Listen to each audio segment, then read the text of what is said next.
Hola, soy Julio Pastor de letrasenlared.com y hoy voy a iniciar pues uno de los temas que tenía pendiente en el blog, que era hacer entrevistas, en el fondo dar visibilidad a titulados en humanidades, bueno, pues que han elegido formas menos convencionales de las esperadas, ¿no? Y sobre todo a emprendedores que hayan sido capaces de meterse en este mundo nuevo que es el mundo online. Entonces, bueno, pues hoy voy a tener la suerte de contar con Antoni Peiret. Es un licenciado en Geografía por la Universidad Autónoma de Barcelona. Lleva ya años viviendo en Valladolid porque es socio fundador con otro socio de Cilestat, una empresa que se dedica a servicios estadísticos. Además tiene nuevos proyectos muy interesantes que espero nos cuente a lo largo de esta entrevista. Bueno, pues me dirijo hacia sus oficinas en el centro de Valladolid. Ahora mismo nos vemos. Bueno, pues ya estoy en las oficinas de Cilestat. Como he venido yo solo, me toca hacer de entrevistador y operador de cámara, así que estoy situado detrás de la misma para encuadrar a Antoni, que al fin y al cabo es el protagonista de la entrevista. En primer lugar, buenas tardes, Antoni, y muchas gracias por permitirme hacerte la entrevista. A ti por interesarte. Bueno, pues si te parece, entramos en materia. La primera pregunta que se me ocurre es, bueno, pues que nos hables un poco de ti. ¿Quién es Antoni y a qué se dedica en la actualidad? Bueno, por empezar por un registro administrativo, ya que nos dedicamos a temas de estadística, diré que soy hijo de Salvador y de Mercè, que tengo 3 hermanos, que tengo una mujer y una hija encantadora, y bueno, que estoy aquí en Valladolid felizmente instalado desde hace ya casi un par de décadas, y bueno, intento vivir la vida y ser razonablemente feliz. Eso es muy interesante, es lo que intentamos todos, ¿verdad? Bueno, como ya sabes, el blog que llevo pues va un poco de humanidades, ¿no? Se llama De Letras y en la Red, y entonces lo que me gustaría saber, la siguiente pregunta es ¿por qué te decantaste por estudiar una licenciatura en Geografía? Bueno, la verdad es que yo estudié en la Autónoma de Barcelona y estudié Geografía un poco ingenuamente, en el sentido de que bueno, me interesaba más la historia que la geografía. Si bien es cierto que al final los acontecimientos en la vida te acaban llevando. Entonces, el hecho de tener un profesor tan excepcional como Enric Lluch, por ejemplo, u otros profesores como Jordi Borja o María Dolors García Ramón, y eso aunque tuvimos fantásticos historiadores como Josep Fontana o Miguel Barceló, el hecho de que en geografía nos dieran muchas herramientas, nos enseñaran desde redactar una entrada a una enciclopedia a elaborar mapas u otras cosas como muy prácticas relacionadas con el mundo editorial o con el mundo de la consultoría, hizo que paulatinamente me decantara por el mundo de la geografía, del territorio, y la verdad es que es un mundo en el que estoy cómodo. Por lo que te oigo hablar, que es que claro, no me daba cuenta, en aquel momento historia y geografía iban juntos, sí, no es como ahora, o sea que era... Y bueno, y en el caso de la Autónoma de Barcelona, además, nosotros teníamos incluso clases de economía, es decir, como ya funcionaban por créditos, siempre que el tutor te diera permiso y que de alguna manera razonaras por qué te interesaba temas de economía, temas de territorio o temas de historia, te permitía construirte un currículum más o menos a tu medida. De manera que, bueno, fue una progresión a lo largo de 5 años, que es lo que duraban entonces las carreras, algo más que ahora, que te permitían de alguna manera reubicarte, pensar más las cosas tal vez. He estado mirando tu perfil de LinkedIn y vi que terminaste tu licenciatura en 1985. He estado mirando un poco los datos de paro de aquella época y claro, tampoco es que fueran ninguna maravilla. Por lo que he visto, superaban los 2.700.000 personas, teniendo en cuenta que la población entonces era 9 millones menos de la que tenemos actualmente. estamos hablando de un paro de más o menos el 20,58% de la población activa en aquel momento. Entonces, ¿cuál era el panorama con el que te encontraste al terminar tus estudios y cómo lo afrontaste? Bueno, la España de los 80 era una España en ebullición, en reconversión, era una España probablemente más ilusionada que la actual porque estrenaba la democracia, y era una España además que se estaba acercando a Europa, se estaba abriendo a Europa, y eran tiempos realmente difíciles también, yo recuerdo a mucha gente parada, pero yo creo que había un horizonte más claro que el que tenemos en estos momentos. Entonces, obviamente al final el trabajo, la ilusión y las ganas de hacer, y yo creo que este es un país de gente dinámica, de gente trabajadora, de mucha gente honesta, salió entonces adelante y saldrá ahora adelante. Pero costará. Yo creo que esta vez costará más, porque estamos viviendo unos procesos de dualización social que son muy complejos y que están generando heridas que tardarán mucho en cicatrizar. Cuando terminaste tu licenciatura, en aquel momento no estaban tan de moda los másters y los cursos de posgrado como ahora. ¿Sentiste que era suficiente con esos estudios o viste la necesidad de ampliarles con formación de posgrado o de otro tipo? Yo cuando terminé geografía, la verdad es que encontré trabajo relativamente rápido. Es decir, yo terminé en julio y en septiembre estaba trabajando en el área metropolitana de Barcelona haciendo unos censos sobre chatarrerías y espacios industriales. Pero sí tenía muy claro que había que seguir formándose y de hecho al cabo ese mismo año empecé un máster en estudios urbanos, regionales y metropolitanos con una componente más económica y más de derecho administrativo, urbanístico sobre todo. Entonces creo que la condición del hombre es la condición de aprender todos los días, y es la condición de formarse todos los días, y es la condición de mejorar todos los días. Entonces, uno no se puede parar nunca. Si te quedas parado, las circunstancias te arrollan. Estoy completamente de acuerdo contigo, sí. Entonces, deduzco por lo que cuentas que no siempre has tenido una empresa como ahora, o sea, que has sido trabajador por cuenta ajena. Entonces, tengo curiosidad por saber cómo fue ese paso de ser empleado a ser emprendedor, ¿no? Bueno, al final es como todo, las circunstancias te llevan a una cosa o a la otra. La verdad es que cuando llegué aquí sí que había trabajado ya bastante de freelance, pues había estado trabajando con editoriales, había estado trabajando con consultoras, y por casualidades de la vida, porque la vida también todo son casualidades, me crucé con una persona, Óscar Bernal, que empezamos a hacer una serie de trabajos, por los cuales, bueno, él es estadístico, yo soy geógrafo, entonces juntamos un tema que es tema numérico con el tema del territorial. Yo en la carrera, por ejemplo, en la facultad, nosotros ya teníamos también una asignatura de estadística, con lo cual era un lenguaje que me era familiar. Entonces empezamos a colaborar en trabajos más de consultoría pura y dura, y con el tiempo nos hemos ido especializando en temas más propiamente estadísticos, con una vertiente hacia temas de observatorios urbanos, y la verdad es que nos hemos entendido,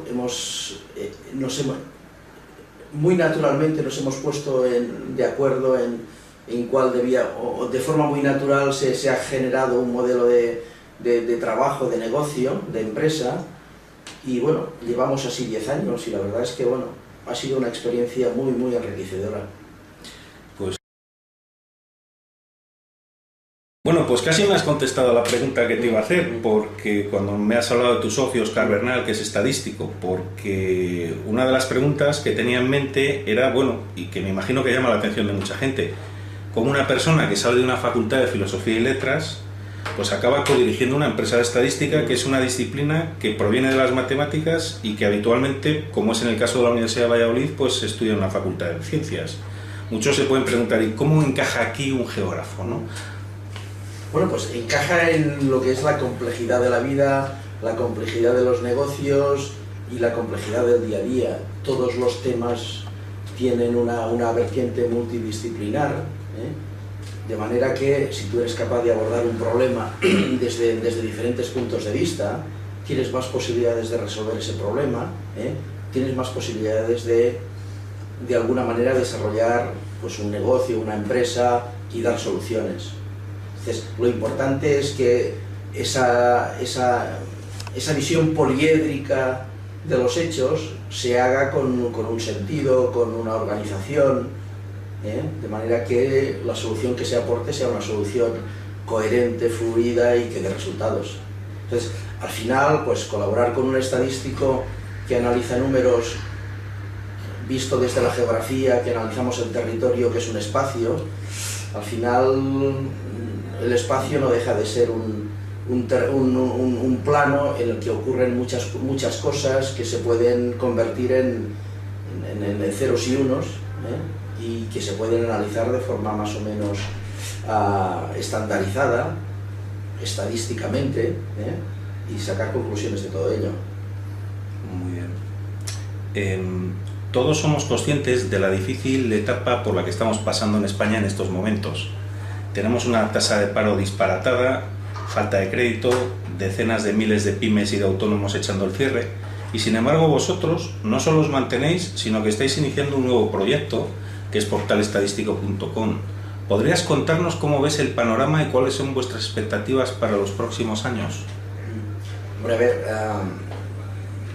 sí estamos lanzando proyectos porque creemos en ello y porque, bueno, de alguna manera no dejamos de ser una pequeña empresa que es como una bicicleta que si no pedaleas acaba cayendo. Hombre, por decirlo crudamente, también lo estamos pasando más putas que Caín, pero sí que es verdad que tenemos un proyecto, que tenemos un norte, que estamos seguros de lo que hacemos, que hemos apostado por ello y que, bueno, creemos que llegaremos que saldremos de esta, no sé si decir reforzadamente, pero sí saldremos de esta, porque, bueno, creemos que estamos haciendo bien las cosas. En el caso de Portal Estadístico habéis apostado por un modelo puramente online. ¿Cuál es el motivo? Bueno, el motivo es, de alguna manera, seguir un poco lo que estamos haciendo, es la salida natural a lo que estamos haciendo. Es decir, nosotros éramos una consultoría tradicional que se especializó en el desarrollo de contenidos online, contenidos cada vez más con los que cada vez se podía interactuar de forma más directa, porque los requerimientos y las capacidades técnicas han mejorado mucho, están mejorando mucho, y te permiten hacer cada vez más cosas. Entonces, ha sido una continuación bastante natural de lo que es el contexto técnico, el contexto socioeconómico, y porque la gente cada vez trabaja con más naturalidad los temas desde entornos digitales, de forma que nos pareció, o ha sido una salida muy natural a lo que veníamos haciendo hasta ahora.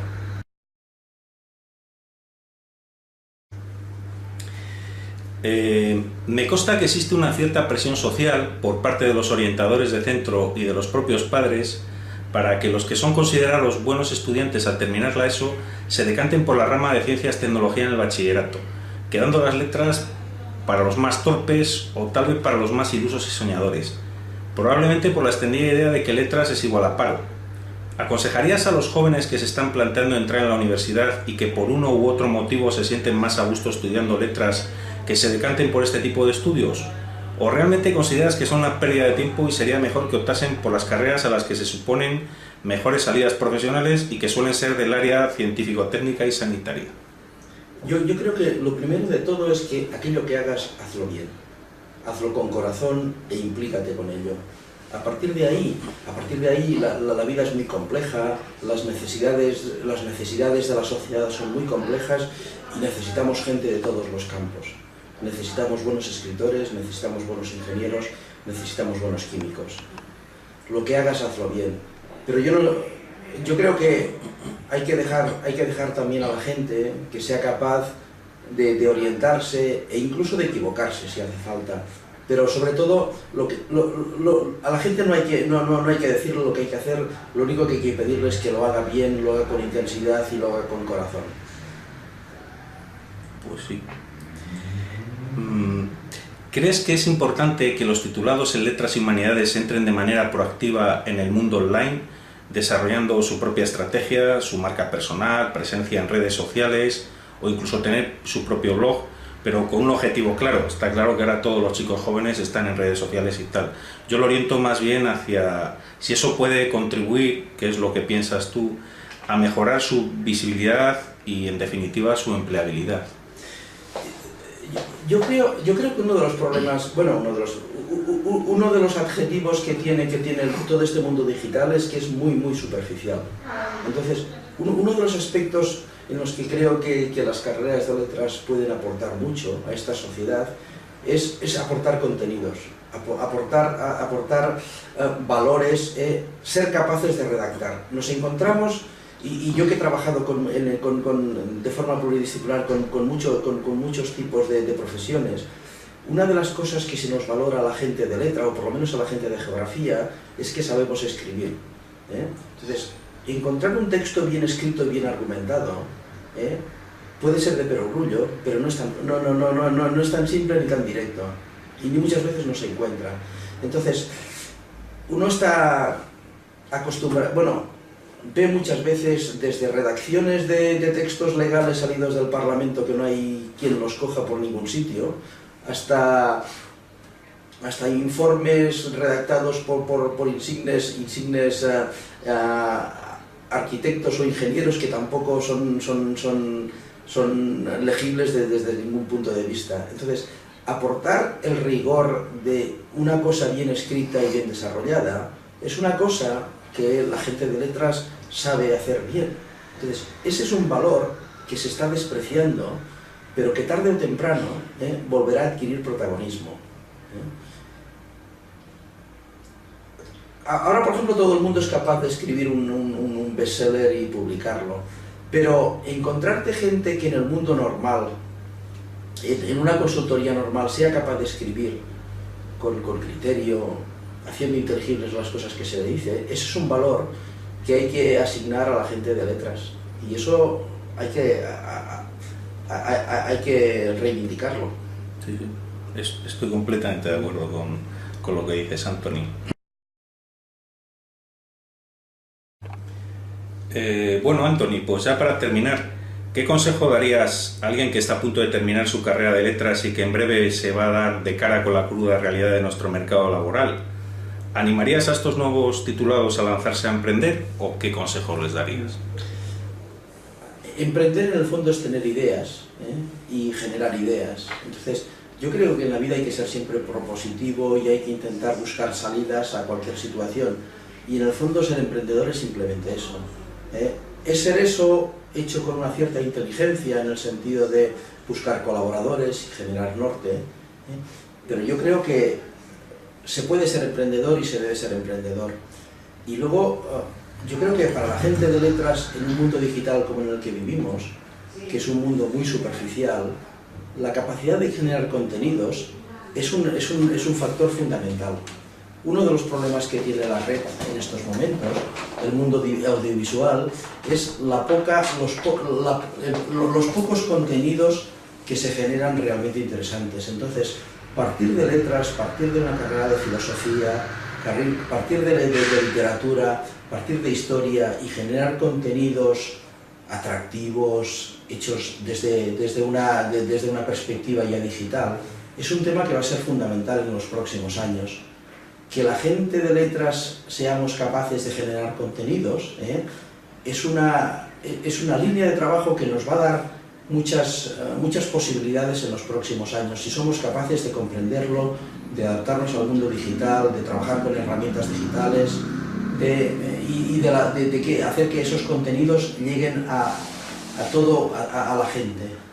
Entonces, yo creo que se puede ser muy eficiente desde letras, generando contenidos, generando trabajos, generando líneas de actuación. Sí, es una de las cosas precisamente que defiendo en el blog, y que además ahora también con el nuevo tema de los grados, una de las ventajas que veo a este modelo es que es mucho más fácil reorientarte o especializarte en otra área que pueda ser complementaria. Pues a lo mejor, como dices tú, pues oye, puede que la gente en un momento determinado le venga bien pues especializarse en temas de redes sociales, de marketing online, de generar contenidos, de... Tengo un buen amigo historiador en Barcelona que acaba de fundar una empresa para generar contenidos históricos relacionados con el turismo. De manera que tú seas capaz de pasear por una ciudad de forma más o menos libre y que a partir de una app tú puedas tener contenidos de qué pasó en una determinada esquina en la revolución del 36, o qué pasó, o qué acontecimientos históricos surgieron, o dónde vivieron determinadas personas. De manera que tú tengas muchos elementos de referencia por los cuales el pasear por una ciudad se te haga atractivo. Esto es algo que se puede hacer desde las letras. Esto es algo que tiene demanda, que tiene negocio, que tiene oportunidades de negocio y que da trabajo. Yo creo que en el fondo el tema yo creo que es que a mí es la sensación que me da, ¿no? Que tenemos en España todavía una sensación como una mentalidad muy cerrada, o sea, somos muy poco abiertos, ¿vale? Que si un tío ha hecho ingeniería tiene que estar pues eso, haciendo motores o haciendo no sé qué, y que si un tío ha hecho letras pues parece que tiene que estar necesariamente o dando clases o trabajando en un museo, como si no hubiera más. O sea, yo lo que creo es que hay que aprovechar esas aptitudes y las actitudes que tienen las personas y todo eso que has aprendido, y con formación complementaria o lanzándote o con tu experiencia o pegándote en la vida, pues ser capaz de hacer otras cosas. O sea, es que encasillarse me parece... Sí, no. Yo recuerdo que en la carrera me explicaban que los bancos suizos buscaban para sus perfiles directivos gente con estudios en filosofía, porque tenían una determinada visión y solución a los problemas del mundo financiero.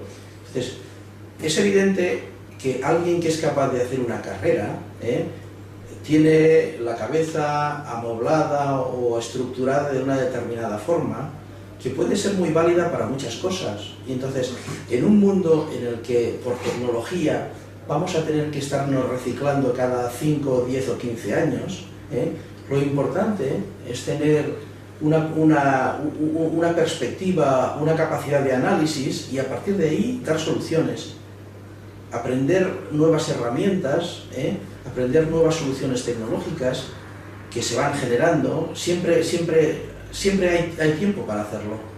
Entonces, lo fundamental es saber qué somos, saber qué hemos aprendido y profundizar en soluciones nuevas. Estoy completamente de acuerdo, y es más, yo pienso que una de las cosas que pueden aportar las humanidades ahora puede venir muy bien a cualquier tema que tenga que ver con la innovación. Yo creo que en general el pensamiento lateral se desarrolla más en el área de humanidades que en áreas puramente técnicas, que probablemente creen cabezas, aunque habrá de todo, ¿no? Pero como más enfocadas y con una visión un poco más estrecha de las cosas. Yo creo que un filósofo, por ejemplo, pues puede tener visiones que sorprendan, ¿no? Y precisamente esa capacidad de sorprender, de hacer cosas completamente distintas, es lo que está generando innovación. Hombre, no cabe duda de que estamos donde estamos por un pensamiento único, que no ha sido capaz de prever lo que ha pasado. Entonces, tener gente desde facultades de letras que es capaz de pensar en alternativas, de pensar en modos distintos en la resolución de problemas, es fundamental para una sociedad si quiere evitar un colapso. Sí, yo de hecho es una de las cosas que he hecho en falta. Antes, cuando nos estábamos tomando un café y hablando, precisamente hablábamos de eso un poco, ¿no?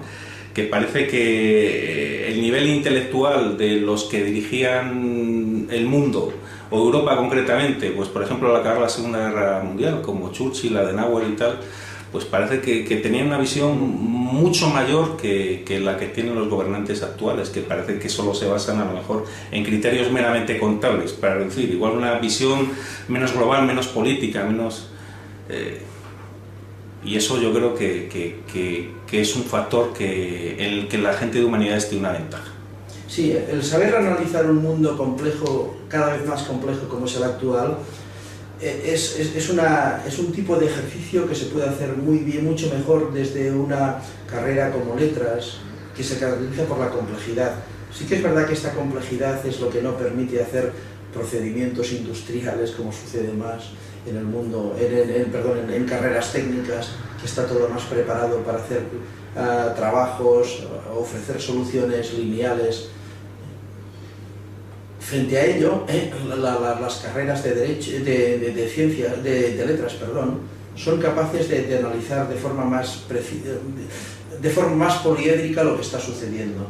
Sí, sobre la capacidad de contextualizar, incluso históricamente. O sea, que a veces yo creo que es un tema en el que hemos perdido la perspectiva, ¿no? Nos creemos que esto... Yo a veces lo digo hablando con la gente...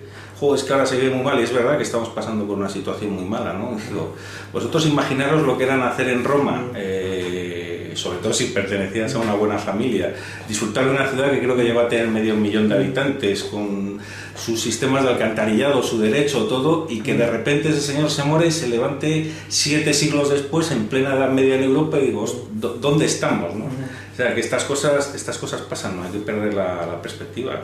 Desgraciadamente se puede ir a peor. Sí, sí. No, estoy viendo, por ejemplo, ahora las memorias, una especie de memorias de Eric Hobson, que era un historiador austríaco-británico, y además un excelente comentarista de jazz, que vivió a caballo del siglo... Bueno, vivió prácticamente todo el siglo XX, él conoce desde joven o ve desde su adolescencia la llegada al poder de Hitler, emigra a Inglaterra, vive toda la Segunda Guerra Mundial y toda la Guerra Fría, y es muy interesante ver cómo eso sí que eran tiempos duros, eso sí que fueron tiempos duros, es decir, y como generación fueron capaces de generar una salida que yo creo que fue muy digna,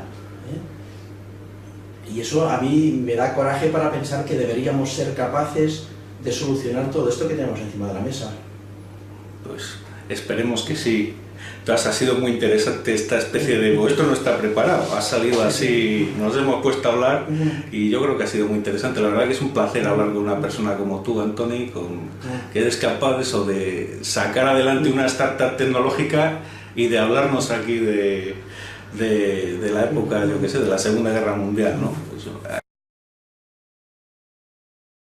Pues oye, gracias a ti, Antoni, porque me has dado una oportunidad bueno, eres la primera persona que entrevisto en el blog, y además creo que tienes un perfil muy adecuado, ¿no? Que es una persona que es del área de letras y humanidades y a la vez, pues está haciendo algo, bueno, pues un poco distinto de lo que se esperaría, ¿no? No, a ver, todos tenemos capacidades para proponer, para inventar. En el fondo, lo importante es irse a la cama y consultar con la almohada cosas nuevas que puedas hacer, cosas que has hecho mal, cosas que puedes mejorar. Todos tenemos capacidad para proponer. Lo único que tenemos que hacer es hacerlo con intensidad y constancia. La constancia es muy, muy importante. Sin ninguna duda. A mí me explicó mi padre de pequeño que el agua de la fuente acababa haciendo mella en la piedra, y eso es así. Es así. Tú necesitas constancia para al final acabar haciendo aquello que te propones. Pues muy bien. Bueno, pues oye, reitero las gracias, Antoni, por haberme dado la oportunidad de entrevistarte y para que la gente pueda conocerte, y oye, os deseo mucho éxito en vuestros proyectos. Gracias. Vale. Lo necesitamos. Esperemos que vaya todo bien. Venga, muchas gracias, Antoni. A ti.